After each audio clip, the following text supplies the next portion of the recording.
નમસ્કાર વિદ્યાર્થી મિત્રો, આજે લેક્ચર નંબર 8 ની અંદર વાત કરીશું સરવાળા અને બાદબાકી। છેલ્લા લેક્ચરમાં આપણે વૈજ્ઞાનિક સંકેત પદ્ધતિ પ્રમાણે ગુણાકારની વાત અને ભાગાકારની વાત કરેલી અને તેના નિયમો વિશે શીખેલા। આશા રાખીએ કે તમે બધા જ એક્ઝામ્પલના સાદુરૂપ જાતે આપ્યા હશે અને દરેક દાખલાની ગણતરી પોતાના ચોપડાની અંદર કરી લીધી છે। અને હજી જો કોઈને મૂંઝવણ હોય તો ખાસ ફોન દ્વારા કોન્ટેક્ટ કરી અને તમારા પ્રોબ્લેમનું સોલ્યુશન કરી લેવું। હવે જોઈએ ગુણાકાર અને ભાગાકાર પછી સરવાળા વિશે અને સરવાળા અને બાદબાકીની આજે વાત કરવાની છે। સરવાળા અને બાદબાકી માટે થોડા નિયમો છે, ગુણાકાર અને ભાગાકારથી અલગ પડતા હશે। હવે અહીંયા વાત કરીએ 6.65 ગુણ્યા 10 ની 4 અને 8.95 ગુણ્યા 10 ની 3 આ રીતે આપણને પહેલો સરવાળો કરવાનો કીધેલ છે। હવે ગુણાકાર ભાગાકારમાં આપણે શું કરતા હતા, જે બે રકમો હતી એનો ગુણાકાર કીધો તો ગુણાકાર કરતા, ભાગાકાર કીધો તો ભાગાકાર, મતલબ કે 6.65 ને 8.95 હોય ગુણાકાર કીધો તો બંનેનો ગુણાકાર કરો અને 10 ની 4 અને 10 ની 3 10 ની જે આધાર ઉપર જે ઘાતો હતી ઘાતોનો સરવાળો કરતા હોય અને જો ભાગાકાર હોત તો જે ઘાતો હોત એની બાદબાકી 10 ની ઉપર હતી। હવે સરવાળાની અંદર નિયમ થોડો આનાથી અલગ પડે છે। સરવાળાની અંદર જે 10 ની ઘાત આપેલી છે, દાખલા તરીકે પહેલા એક્ઝામ્પલમાં 10 ની 4 ઘાત આપેલી છે, અહીંયા 10 ની 3 ઘાત આપેલી છે। સરવાળો કરતા પહેલા 10 ની જે ઘાત અલગ અલગ આપેલી છે તે 10 ની ઘાતને એક સરખી ઘાતમાં રૂપાંતરિત કરવાની રહેશે અને એક સરખી ઘાતમાં રૂપાંતરિત કરવા માટે દશાંશ સ્થાનને આપણે ડાબી બાજુ ખસેડી શકીએ, દશાંશ સ્થાનને જમણી બાજુ ખસેડી શકતા હતા। હવે આની અંદર દાખલા એટલે કહેવાનો મતલબ 10 ની 4 ઘાત આપેલી છે અને 10 ની 3 ઘાત આપેલી છે, બંને 10 ની જે ઘાતો છે એને સરખી કરવી હોય તો કો તો 10 ની 4 હશે અને 10 ની 3 ઘાતમાં ફેરવી દો અને 10 ની 3 બંને સરખી કરો અને કો તો 10 ની 3 ઘાતને 10 ની 4 માં ફેરવી દો। કઈ રીતે ફેરવાશે એક થોડું ઉદાહરણ લઈએ। દાખલા તરીકે 10 ની 4 ઘાત છે એને આપણે 10 ની 3 ઘાતમાં ફેરવવી હોય, 10 ની 4 ઘાત છે અને 10 ની 3 માં, મતલબ કે ઘાત શું કરવી છે, ઓછી કરવી છે અને ઘાત ઓછી કરવી હોય તો આપણે દશાંશ સ્થાન કઈ બાજુ ખસેડતા હતા, જમણી બાજુ।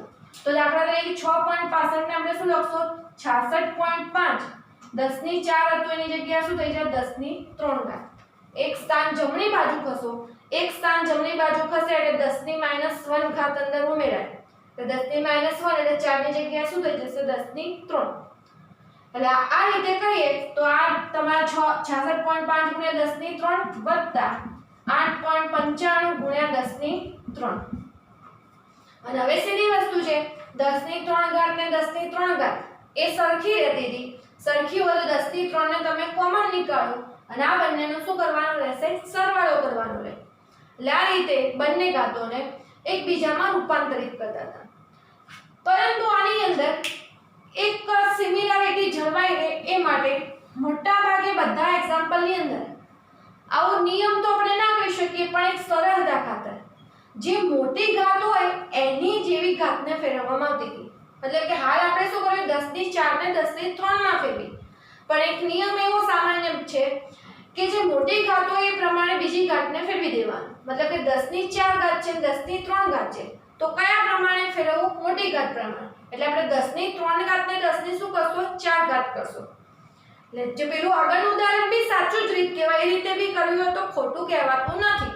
તમારે હું તો 10 ની જે ઘાતો છે એ સરખી કરવાની હોય છે, ફાઇનલી જવાબ તો સરખો જ મળતો હોય છે, તો એ રીતે કરવા માટે મોટી ઘાત પ્રમાણે, એટલે હવે આ વખતે 10 ની 4 ઘાત છે તો 10 ની 3 ઘાત હતી, આ 10 ની 3 ઘાતને આપણે શેમાં રૂપાંતરિત કરવી છે 10 ની 4 ઘાતમાં અને 10 ની 4 ઘાતમાં રૂપાંતરિત કરવી મતલબ કે ઘાત શું કરવી છે, વધારવી છે। 10 ની 3 ઘાત 10 ની 4 બનાવી મતલબ કે ઘાતમાં આપણે શું કરી રહ્યા છે, વધારો, અને જો ઘાત વધારવી હોય પ્લસ કરવી હોય તો દશાંશ સ્થાનને કઈ બાજુ ખસેડવું પડશે, ડાબી બાજુ। અને હવે ડાબી બાજુ ખસેડશો તો હવે 8 હતા એટલે તો એક દશાંશ સ્થાન આગળ આવી જાય તો હવે અહીંયા શું થઈ જશે 0.895, કારણ કે દશાંશ સ્થાન એક સ્થાન ડાબી બાજુ ખસે તો એટલે આવી જાય એટલે પોઈન્ટ એટલે આગળ 0 આપણે કહી શકીએ 0.895, એક સ્થાન તમે ડાબી બાજુ ખસ્યા તો 10 ની 1 ઘાત વધી, એક જ કેમ ખસ્યા તો એક ખસવાથી તમારા 3 હતા એ 10 ની કઈ ઘાતમાં ફેરવાતા હતા 4। અને આગળ તો 6.65 ગુણ્યા 10 ની 4 હતી જ. આગળ આપણે આ જ વસ્તુમાં 3 ઘાત કરી હતી, પણ એક નિયમ હોય છે કે જે મોટી ઘાત હોય તેમાં રૂપાંતરિત કરવું. હવે આગળ સિમ્પલ 6.65 વત્તા 0.895 નો સરવાળો અને આ બંનેમાંથી કોમન શું નીકળશે 10 ની 4. અને આવું કરવા પાછળનું જ કારણ હતું કે 10 ની ઘાત માટે સરવાળા બાદબાકીના નિયમો એને કોમન નીકાળવા સિવાય કોઈ રસ્તો રહેતો નથી. એટલે 10 ની 4 જો બંનેમાં આવતી હતી એટલે કોમન નીકાળી. હવે આપણે સરવાળો કરશું 6.65 વત્તા 0.895 એટલે 6.65 વત્તા 0.895 7.545 ગુણ્યા 10 ની 4 ઘાત. આ તમારો ફાઇનલ જવાબ અને પ્રમાણિત સ્વરૂપમાં જ આપેલ છે જવાબ આ વખતે. એટલે રૂપાંતરિત n * 10n માં ફેરફાર કરવાની આપણે જરૂર રહેતી નથી. તો આ ફરીથી આ રીતે હજી આપણે એના એક્ઝામ્પલ જોશું તો તમને હજી થોડો વધારે ખ્યાલ આવશે. ચલો બીજો દાખલો જોઈએ. સરવાળાનો જ દાખલો આપણે જોઈએ. ખાસ અહીંયા ચિહ્ન જોઈ લેવા, સરવાળો બાદબાકી શું આપેલ છે, ઉતાવળમાં તેમાં ભૂલ ના થાય. હવે આપેલ છે બીજા દાખલામાં 12.01 ગુણ્યા 10 ની -2 ઘાત વત્તા 3.1 ગુણ્યા 10 ની -3 ઘાત. હવે આની અંદર એકમાં 10 ની -2 ઘાત છે, એકમાં 10 ની -3 ઘાત છે. કો તો બંનેને 10 ની -3 થાય એ રીતે કરવું, કો તો બંનેને 10 ની -2 રહે એ રીતે આપણે રૂપાંતરિત કરવી પડે. એટલે ટૂંકમાં એક રકમને ફેરવવી પડે. જો -2 કરવું હોય તો -3 વાળાને શું કરવું પડે 10 ની -2. અને -3 કરવું હોય તો આને 10 ની -2 હતી એને શેમાં રૂપાંતરિત કરવું પડે -3. અને એવું કરવા માટે આપણે ડાબી બાજુ કે જમણી બાજુ એમ ખસવું પડે એ સીધી વાત છે. હવે અહીંયા ખાસ ધ્યાન રાખજો, માઈનસ વાળી આ રકમમાં ખાસ સમજણ પડે એ માટે જરૂરી છે, કારણ કે માઈનસમાં થોડા ચિહ્નોમાં ઘણા બધાને પ્રોબ્લેમ રહેતા હોય છે. હવે પહેલા તો પ્રશ્ન 10 ની -2 અને 10 ની -3 આપણે કઈ રકમને રૂપાંતરિત કયા નિયમ પ્રમાણે કરીશું. હાલ આપણે નિયમ કીધો કે જે મોટી સંખ્યા 10 ની ઘાત થતી હોય ને એમાં રૂપાંતર કરવાનો પ્રયત્ન કરવાનો. તો હવે પહેલા તમે જવાબ આપજો 10 ની -2 અને 10 ની -3 માં મોટી સંખ્યા કોને કહેવી. વિદ્યાર્થી મિત્રો વિચારજો પ્રશ્નનો જવાબ. 10 ની -2 અને 10 ની -3 માં મોટી સંખ્યા કઈ કહેવાય. તો ખાસ ધ્યાનમાં લેવો 10 ની -2 ઘાત વાળી રકમ મોટી કહેવાય, કારણ કે ઋણમાં આપણે ઊંધી વસ્તુ આવતી હોય. જેમ જેમ વધુ મૂલ્ય થતું હોય -5 હોય -8 હોય તો -5 વાળી સંખ્યા મોટી કહેવાશે, કેમ કે ઋણ ચિહ્ન આવવાના કારણે આખી કિંમત એની ઉલટાઈ જાય. વેલ્યુ જે કહીએ 10 ની -2 વાળી વધારે કહેવાશે. અને આપણે ઘાતમાં એક સામાન્ય નિયમ કીધો, જે વધુ ઘાત હોય એમાં રૂપાંતર કરવાનો પ્રયત્ન કરવાનો, એક ઘાત રાખવાનો પ્રયત્ન કરવાનો. તો આ વખતે આપણે 10 ની -2 રાખવાનો પ્રયત્ન કરશું 10 ની ઘાત, કારણ કે મોટી ઘાત કઈ છે 10 ની -2. ઋણમાં ઓછી કિંમત વધારે કહેવાશે. તો હવે એટલે ટૂંકમાં 10 ની -2 રાખવી હોય તો 10 ની -3 વાળી કિંમતને શેમાં ફેરવવી પડે 10 ની -3 માં. હવે એવું કરવા માટે આપણે શું કરવું પડશે તો એ જોઈએ. 12.01 ગુણ્યા 10 ની -2 વત્તા 3.1. 10 ની -3 હતી, એક કિંમત આપણે ઘટાડવી છે, મતલબ કે આમ જોવા જઈએ તો વધારો કરવાનો છે એની અંદર. તો 10 ની -3 તમારે 10 ની +1 અંદર ઉમેરવી છે, કારણ કે 10 ની -3 છે અને તમે 10 ની +1 ઉમેરો ત્યારે જવાબ શું થશે -2 થશે. હવે 10 ની 1 ઉમેરવી હોય તો દશાંશ ચિહ્ન પ્લસ ઉમેરવી હોય 10 ની +1 ઘાત ઉમેરવી તો તમારે વધારો કરવો પ્લસ ઘાતનો, તો કઈ બાજુ ખસવું પડશે ડાબી બાજુ. તો ડાબી બાજુ ખસશો તો ડાબી બાજુ ખસશો ત્યારે 3.1 હતા અને એક સ્થાન ડાબી બાજુ ખસ્યા તો 0.31 ગુણ્યા 10 ની -2. કઈ રીતે તે હજી સમજી લેજો. 3.1 ગુણ્યા 10 ની -3 હતા, આપણે એની અંદર એક સ્થાન ડાબી બાજુ ખસે એટલે આ સ્થાન 3.1 હતું એ ખસીને આટલે આવ્યું કે લાગણ અહીંયા 0 તો હોય એટલે 0.31. એક સ્થાન ડાબી બાજુ ખસે એટલે 10 ની કેટલી ઘાત ઉમેરાય +1. ડાબી બાજુ હંમેશા પ્લસ ઘાત ઉમેરાશે, ઘાતમાં વધારો કરશે. એટલે 10 થી -3 માંથી -2 થવું ને એટલે એક ઘાત વધી કહેવાશે. એટલે 10 થી -3 માંથી 10 ની 1 ઘાત. એટલે ફાઇનલ જવાબ શું થયો? 10 થી -2. હવે તો 12.01 વત્તા 0.31 કોમન શું નીકળશે? 10 ની -2.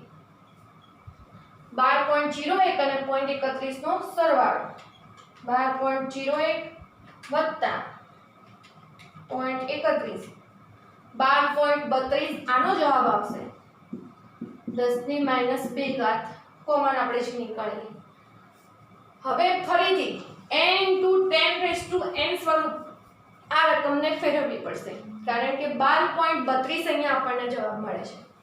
તો n * 10n સ્વરૂપમાં હવે હજી દશાંશ સ્થાનને એક સ્થાન ડાબી બાજુ ખસેડવું એટલે 1.232 એક સ્થાન ડાબી બાજુ ખસ્યું એટલે એક ઘાત વધી 1.232 -2 અને 1 એટલે થશે -1.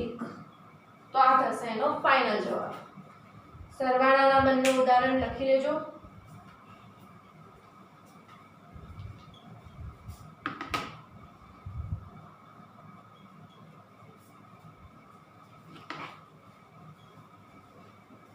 બીજા બે સરવાળાના એક્ઝામ્પલ જોઈશું. 2.3 ગુણ્યા 10 ની 5 ઘાત આપેલી છે.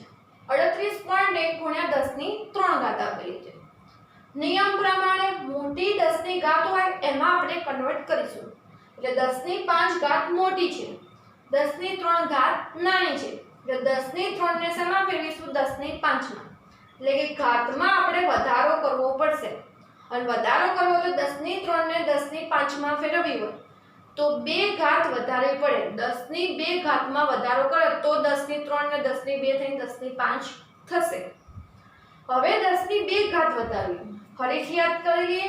ઘાત વધારવી હોય તો ડાબી બાજુ ખસવું પડે. 10 ની પ્લસ મતલબ કે વધારે. એટલે ઘાત વધારવા માટે કઈ બાજુ ખસવું પડશે? ડાબી બાજુ.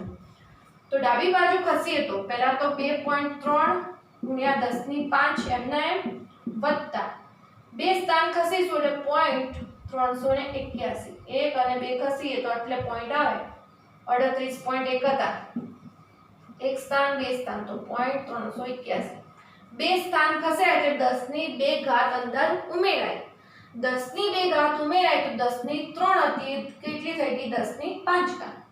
હવે આખી રકમમાં 10 ની 5 ઘાતને આપણે કોમન નીકાળી શકીશું. એટલે 2.3 વત્તા 0.381 નો સરવાળો અને 10 ની 5 ઘાત એના અંદરથી શું નીકળશે? કોમન નીકળશે. એ કોમન નીકળશે એટલે હવે સરવાળો કરવો પડશે. 2.3 વત્તા 0.381 2.681 આનો જવાબ આવશે. અને 10 ની 5 ઘાત તો બંનેમાંથી આપણે શું લીધેલી? બંનેમાં આવતી એટલે કોમન નીકાળી શકીએ. તો આ થયો આપણો ફાઇનલ જવાબ. આ વખતે આપણે પ્રમાણિત સ્વરૂપમાં ફેરવવાની જરૂર રહેતી નથી કારણ કે 2.681 n * 10n સ્વરૂપમાં જ આવેલ છે. તો આ રીતે આપણે ત્રીજો દાખલો ગણ્યો. હવે વાત કરીએ ચોથા એક્ઝામ્પલની અંદર. ચોથા એક્ઝામ્પલમાં જોશું 4.8 ગુણ્યા 10 ની 6 ઘાત આપેલી છે અને વત્તા 897.2 ગુણ્યા 10 ની 3 ઘાત આપેલી છે. આ બાજુ તો રકમ ગમે તે આપેલી હોય તેનાથી આપણને કોઈ ફરક પડશે નહીં, પરંતુ ઘાતના ખાસ ફેરવવાની અંદર આપણે ધ્યાન રાખવું પડશે. મોટી ઘાત હોય તેમાં આપણે રૂપાંતરિત કરીએ છીએ તો 10 ની 6 ઘાત અને 10 ની 3 ઘાત. તો 10 ની 3 ઘાત આ વખતે શું છે? નાની રકમ છે એટલે 10 ની 6 ઘાત મોટી રકમ છે. એટલે કે 10 ની 3 ઘાતને શેમાં રૂપાંતરિત કરવાની છે? 10 ની 6 ઘાતમાં. ફરીથી મોટી ઘાત હોય 10 ની એમાં આપણે રૂપાંતરિત કરીએ છીએ. તો આ બાજુ 10 ની 6 ઘાત છે, આ બાજુ 10 ની 3 ઘાત છે. એટલે મોટી ઘાત આ બનશે. 10 ની 3 ઘાતને શેમાં? 10 ની 6 ઘાતમાં રૂપાંતરિત કરવી પડે. અને 10 ની 3 ઘાતને 10 ની 6 ઘાતમાં ફેરવવી હોય તો આપણે એની અંદર 10 ની 3 ઘાત બીજી અંદર ઉમેરવી પડે. અને 10 ની 3 ઘાત ઉમેરવી હોય તો ઘાતમાં વધારો કરવા ડાબી બાજુ 3 સ્થાનનો વધારો આપણે ખસવું પડે. એટલે ડાબી બાજુ 3 સ્થાન ખસીશું તો 1 2 અને 3 0.381 3 સ્થાન ખસતા 0.897 એટલે 1 2 3 સ્થાન ખસી એટલે આ રીતે આપણને 0.897 3 સ્થાન ખસે એટલે 10 ની 3 ઘાત અંદર ઉમેરાય તો અહીંયા પણ શું થઈ જશે 10 ની 6 ઘાત.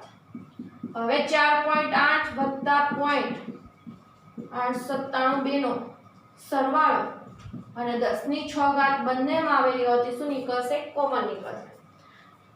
તો 4.8 વત્તા 0.8972 આટલાનો સરવાળો આવશે 5.6972 અને 10 ની 6 ઘાત શું નીકાળેલી હતી કોમન નીકાળેલી હતી.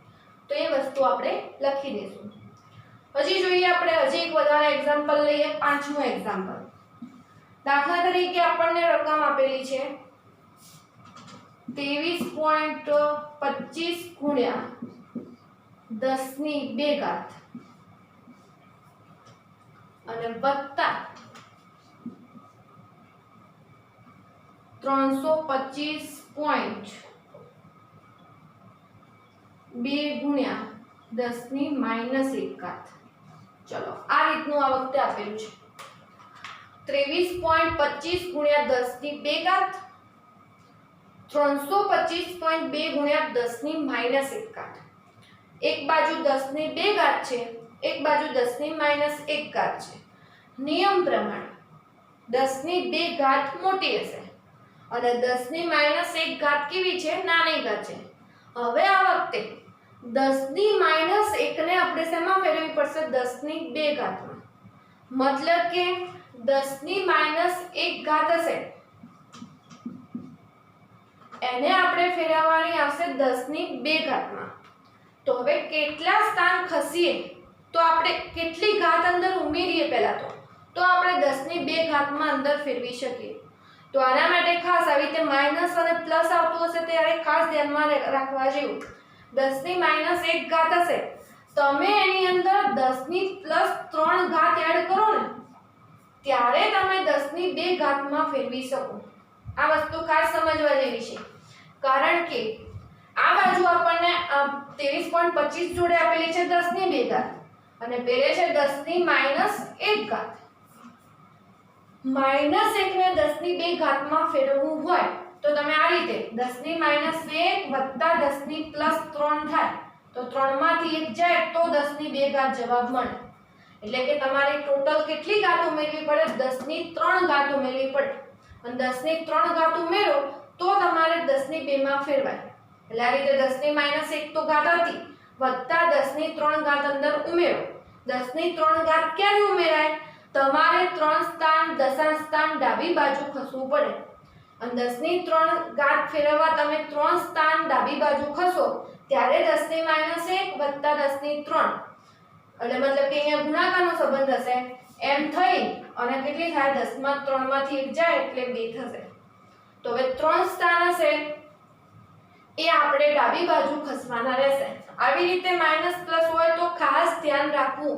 એકવાર એવું હોય તો રફમાં સાદુરૂપ આ રીતનું આપી દેવું કે અંદર આપણે કેટલા ઉમેર્યા હોય તો એટલો ફાઇનલ જવાબ મળે અને તો આપણે પછી એ પ્રમાણે દશાંશ સ્થાન ખસી શકીએ.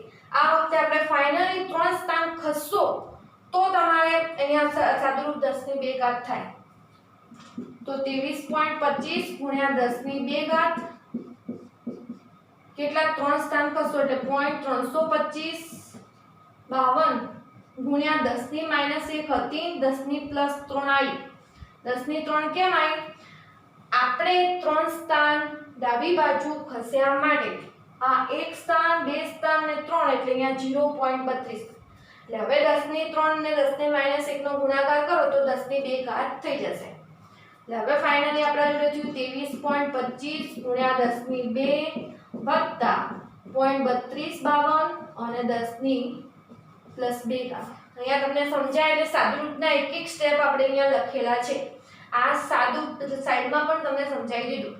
હવે આપણે સરવાળો કરશો 10 ની 2 કોમન નીકળશે 23.25 વત્તા 0.3252 આટલાનો સરવાળો અને 10 ની 2 ઘાત કોમન. સરવાળો કરશો તો 23.25 વત્તા 0.3252 એનો સરવાળો થશે 23.5752 ગુણ્યા 10^2. કેલ્ક્યુલેટરમાં ભાઈ ખાસ સાદુરૂપ ચેક કરી લેવા, કોઈ જગ્યાએ થોડી એવી ભૂલ હોય, લગભગ તો હશે નહીં, પણ જો હોય તો તમારે એ પ્રમાણે સુધારવામાં કરી લેવું. 23.5752 હવે આ વખતે અહીંયા પ્રમાણિત સ્વરૂપમાં આપેલ નથી, એટલે n × 10n સ્વરૂપમાં આપણે ફેરવવા પડશે. તો હજી આપણે એક સ્થાન ડાબી બાજુ ખસીશું 2.3552, કારણ કે 23 પોઈન્ટ આટલે હતો, એક સ્થાન આ બાજુ ખસ્યા તો એક સ્થાન વધ્યું, તો 10^2 શેમાં ફેરવાય? 10^3. જેને આ દાખલામાં ખબર પડી હશે અને લગભગ સરવાળાના બધા નિયમમાં ખબર પડી ગઈ એ આપણે માની શકાય એની અંદર, કારણ કે જે હતું બધું આ દાખલામાં ખાસ સમજવા જેવું હતું. તો આજે ચલાયેલા સરવાળાના દાખલા બધા જ ચોપડાની અંદર ખાસ લખી લેવા, અને કોઈ ક્વેરી હોય તો ફોન કરી અને પૂછી લેવી તમારે, કોઈ નિયમ સમજવામાં કેમ. લગભગ જેને બેઝિક ક્લિયર હશે ગણિતનું એને કોઈ જ પ્રોબ્લેમ આવતો નથી. તો આ રીતે સરવાળા લખી દેવા. હવે નેક્સ્ટ લેક્ચરમાં આ જ રીતે આપણે જોઈશું બાદબાકી વિશે. Thank you.